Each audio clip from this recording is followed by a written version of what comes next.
السلام عليكم ورحمة الله وبركاته.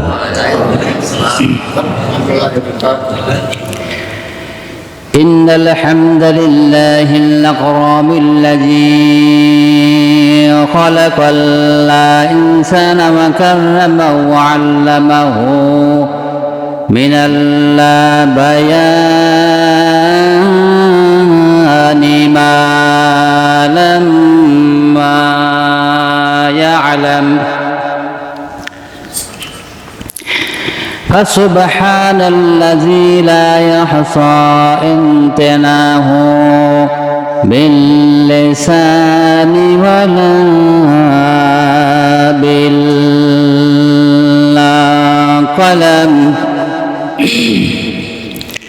ونشهد أن لا إله إلا الله وحده لا شريك له ونشهد أن سيدنا وحبيبنا ومولانا محمدًا عبده ورسوله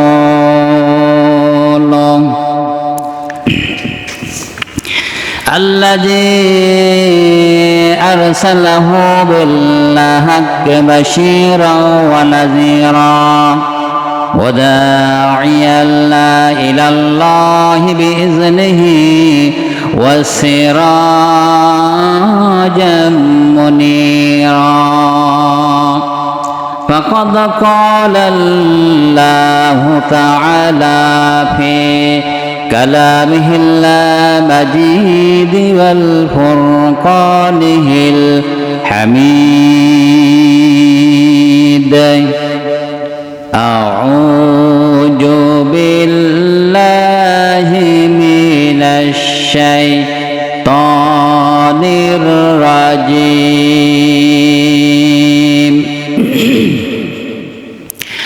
بسم الله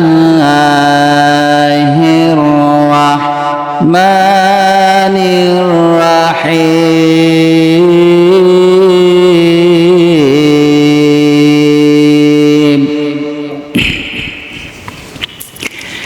يا أيها الذين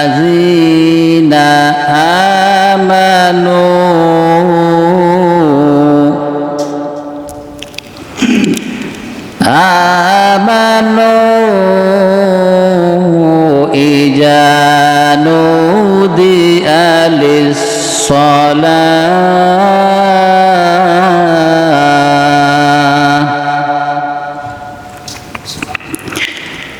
إذا نودي للصلاة من يوم الجمعة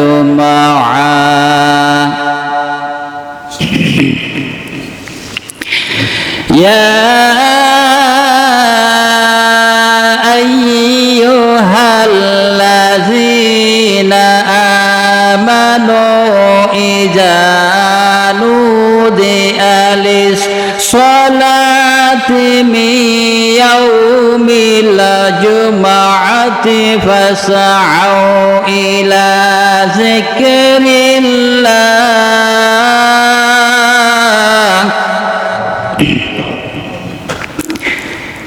إلى ذكر الله وذروا البيع ذلكم خير لكم إن كنتم تعلمون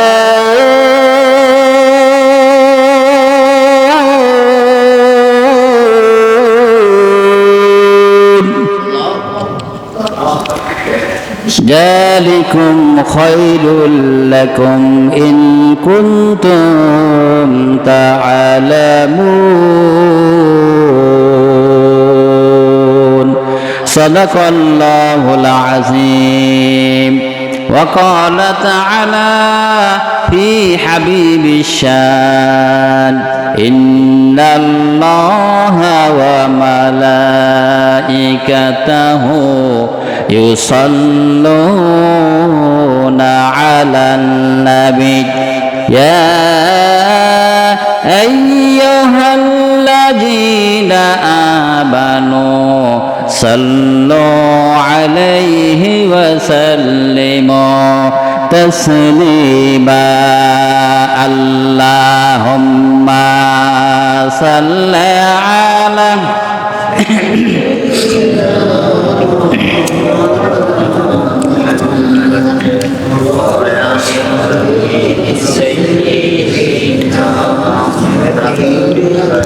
মোহাব্বতের সাথে প্রাণ খুলে বলি আল্লাহুম্মা সাল্লি আলা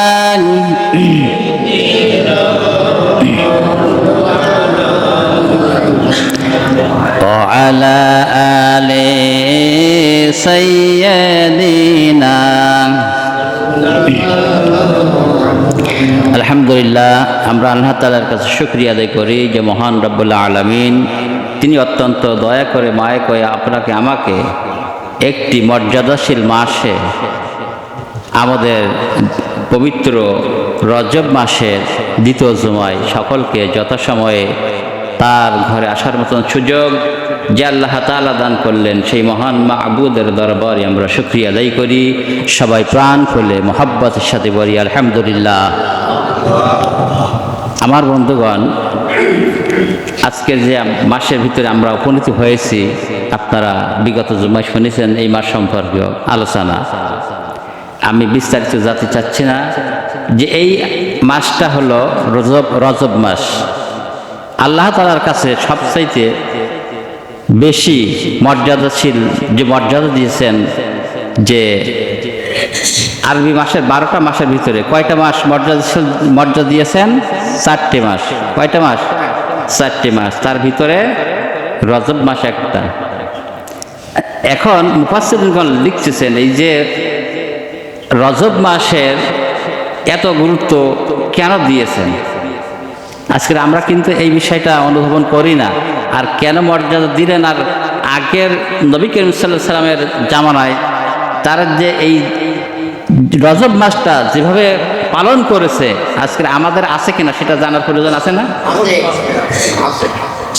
আমার ভাইরা, রজব মাস আসলে আল্লাহ রাসূল সাল্লাল্লাহু আলাইহি সাল্লাম একটা দোয়া পাঠ করতেন, আল্লাহুম্মা বারিক লানা ফি রজবা ওয়া শাবান ওয়া বাল্লিগনা রমাদান। আমরা সবাই এটা তিলাওয়াত করে নেব। আমার বন্ধুগণ, আজকে দেখেন, লক্ষ্য করে দেখেন যে রাসূল করিম সাল্লাল্লাহু আলাইহি সাল্লাম এই যে রজব মাসের এত তাৎপর্য ব্যাখ্যা করেছেন, বলেছেন। মুফাসসিরগণ কিতাবে লিখছেন যে আজকে আমাদের বাস্তবতার সঙ্গে মিলানোর জন্য কিন্তু মিলাই নেবেন এই কথাটা। আমার ভাইরা, রজব মাস যখন ছিল, ওই জামানার কাফের বেঈমানরা তারাও কিন্তু কত গুরুত্ব দিয়েছেন, কত মর্যাদা দিয়েছেন। তার কারণ হলো যখন এই রজব মাস হলো একটা নিষিদ্ধ মাস, এই মাস যখন আসতো তখন কাফের বেঈমানেরা পর্যন্ত মারামারি যুদ্ধ বিগ্রহ থেকে দূরে থাকতো না? আপনারা দেখবেন, তাফসীর করে দেখবেন। আমার ভাইয়েরা, শুধু তাই নয়, এই রজব মাস কাফের বেঈমানেরা এতভাবে মর্যাদা দিয়েছেন, যদি কারোর সঙ্গে কথাবার্তা বন্ধ থাকতো তারপরেও কাফের বেঈমানেরা সেটা মীমাংসা করে নিত। এই রজব মাস চলে যাওয়ার পরে আবার যে প্রেক্ষাপট ঘটুক এটা চিন্তা করতো না। আমার বন্ধুগণ, রজব মাসের সম্মানের খাতিরে যদি কোনো ব্যক্তি গন্ডগোল থাকতো কিংবা ঝগড়াঝাটি থাকতো, এমনকি রজব মাসে গ্যাঞ্জাম, গোলযোগ, ফাসাদ এই সমস্ত সৃষ্টি করা থাকে, রাসূল করিম সাল্লাল্লাহু আলাইহি সাল্লাম নিষেধ করেছেন। আর এই সমস্ত কাফেররাও তারা বিরত ছিল। আজকের আপনার আমার জীবন থেকে মিলাই দেন, রজব মাস এসেছে, আসার পরে আপনার সঙ্গে আমার সঙ্গে যাদের সঙ্গে শত্রুতা রয়েছে, আমার ভাইরা, তাদের সঙ্গে আজ পর্যন্ত রজব পড়ার পর থেকে আমরা মীমাংসা করেছি কিনা? করেছি? আমরা কাঁচা মেরে লেগে যাই, আমার প্রাণ যতক্ষণ থাকবে আমি তার সঙ্গে আপোষ করতে রাজি না। এরকম আছে না? আছে। আছে নাকি? মৃত্যুর একবার মারা গেছে তাও তার সঙ্গে আপোষ করতে রাজি না। তাহলে কাফের বেঈমানেরা যেভাবে আপনার সম্মান করেছেন, তারা এই মাসটাতে তারা যুদ্ধ বিগ্রহ গ্যাঞ্জাম গন্ডগোল ফাসাদ এই সমস্ত থেকে দাঙ্গা হাঙ্গামা থেকে বিরত থাকতো। আজকে আমাদের চাই আছে? আজকের আমাদের রজব মাস কখন আসে কখন যায় তাও খেয়াল করি না। আমার বন্ধুগণ, বিগত 15 বছর যাবৎ দেখেছেন, এই 15 বছরের ভিতরে কি রজব মাস একবারও গিয়েছে না যায় নাই? আমার বন্ধুগণ খেয়াল করি, বিগত 15 বছরের ভিতরে রজব মাস ছিল না? ছিল না? তাই যদি থেকে থাকে, বিগত 15 বছরের ভিতর দেখা যায় যে আপনার মামলা ভামলা মিথ্যা মামলা ফাঁসি দেওয়া বিভিন্ন ধরনের কার্যকলাপ হয়েছে না হয় নাই? হয়েছে কিনা হয় নাই? তাহলে আমরা মর্যাদা কিভাবে রজব মাসকে দিলাম? তাই আজকের জুমা থেকে যারা আপনার মুসল্লিরা আসছেন, আমার প্রাণের ভাইরা আসছেন, আকুল আবেদন আপনাদের কাছে, এই রমজান মাস আমাদের সামনে আসতেছে, রজব মাস, তারপরে দেখা যাচ্ছে এই রজব মাস থেকে শুরু করে নিয়ে রমজান পর্যন্ত আমাদের তৈরি হতে হবে। রমজানের জন্য প্রস্তুতি নেওয়া লাগবে। যেহেতু নবী করিম সাল্লাল্লাহু আলাইহি সাল্লাম বললেন, আয় আল্লাহ তাআলা তুমি আমার হায়াতে বরকত দিয়ে দাও। এই যে দোয়ার ভিতর কি বললেন রাসূল করিম সাল্লাল্লাহু আলাইহি ওয়াসাল্লাম? কি বললেন? আল্লাহ আমার হায়াতের ভিতরে আপনি বরকত দেন। আর মাহে রমজানুল মুবারক, যে রমজান মাস আসতেছে, রমজান মাস পর্যন্ত আমার হায়াত বৃদ্ধি করে দিয়ে দাও। এর আতের অর্থ তো এটা নাকি? এই দোয়ার অর্থটা যে আল্লাহ আপনি আমাকে কি করেন, রমজান মাস পর্যন্ত হায়াত বৃদ্ধি করে দিয়ে দেন। সুবহানাল্লাহ। তার কারণ হলো কি, আল্লাহর নবী জনাব মুহাম্মদ রাসূলুল্লাহ সাল্লাল্লাহু আলাইহি ওয়াসাল্লাম কি হায়াত বৃদ্ধির কোনো কারণ দরকার ছিল? তিনি তো এমনি জান্নাত